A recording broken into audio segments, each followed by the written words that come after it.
आज जब इस देह और देह के देश से परे अपने को सूक्ष्म वतन, जिसको ब्रह्मापुरी कहते हैं, वहाँ गई तो परमात्मा बाप ने एक दृश्य दिखाया। बहुत बड़ी एक भीड़ देखी। फिर देखा जैसे कोई टिकट बांट रहा है और हर एक कोशिश कर रहा है कि हमें भी टिकट मिले। लेकिन थोड़े समय में देखा कि कोई कोई को टिकट मिली और कोई कोई टिकट से वंचित रह गए। जिनको टिकट मिली वह दिल ही दिल में हर्षाते रहे और जिन्हें नहीं मिली वह एक दो को देखते रहे। वह टिकट कहाँ की थी, उस पर एक दूसरा दृश्य देखा। एक बड़ा सुंदर दरवाज़ा था जो अचानक खुला।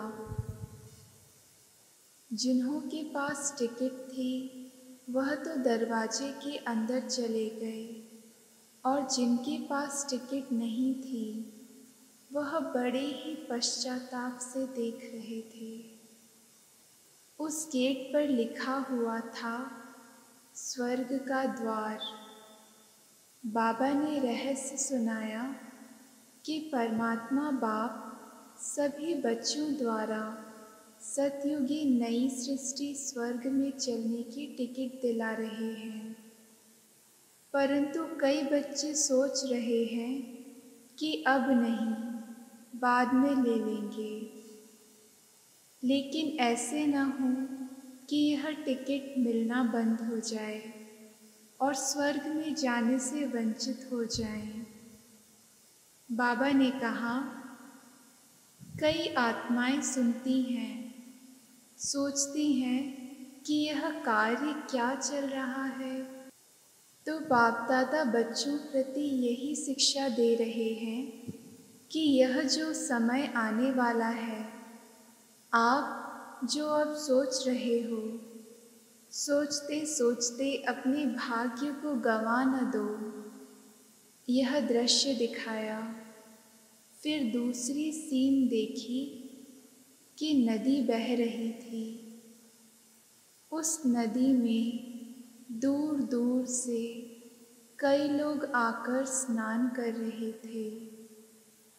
कई फिर वहाँ ही नज़दीक थे, लेकिन नहा नहीं रहे थे, बल्कि उनसे कई पूछ रहे थे कि नदी कहाँ है, हम जाकर स्नान करें। लेकिन जो नज़दीक रहने वाले थे उनको नदी में स्नान करने का महत्व नहीं था, और जो प्यासे थे उनको भी उस प्यास का मूल्य कम कराते थे। फिर बाबा ने कहा कि बच्ची, यह जो ज्ञान गंगा है, गंगा के नज़दीक वाले आबू निवासी हैं। दूर दूर से आकर तो इसमें स्नान करते हैं, लेकिन यहाँ वाले इस महत्व को न जान उनको टालते हैं। तो कहाँ ऐसे न हो इस भूल में रह जाएं। इसलिए बाप दादा के सब बच्चे हैं, भल आज्ञाकारी बच्चे नहीं हैं, फिर भी बच्चे तो बाबा के प्रिय हैं।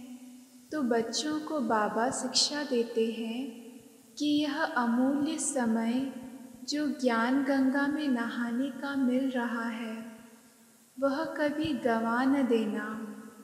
फिर थोड़े समय में देखा कि कईयों ने तो स्नान किया, कईयों ने जल को भर कर रखा, लेकिन कुछ समय के बाद नदी ने रास्ता पलट लिया और जिन्होंने नहीं नहाया, न भर कर रखा, वह औरों से एक एक बूंद मांग रहे थे, तड़फ रहे थे।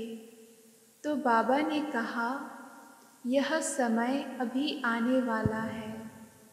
फिर बाबा ने सभी बच्चों के प्रति एक महामंत्र की सौगात दी। बाबा बोले, एक तो मुझ परमपिता की याद में रहो और अपने जीवन को पवित्र और योगी बनाओ। यही बाप दादा ने स्नेह के रिटर्न में महामंत्र की सौगात सभी प्रति दी।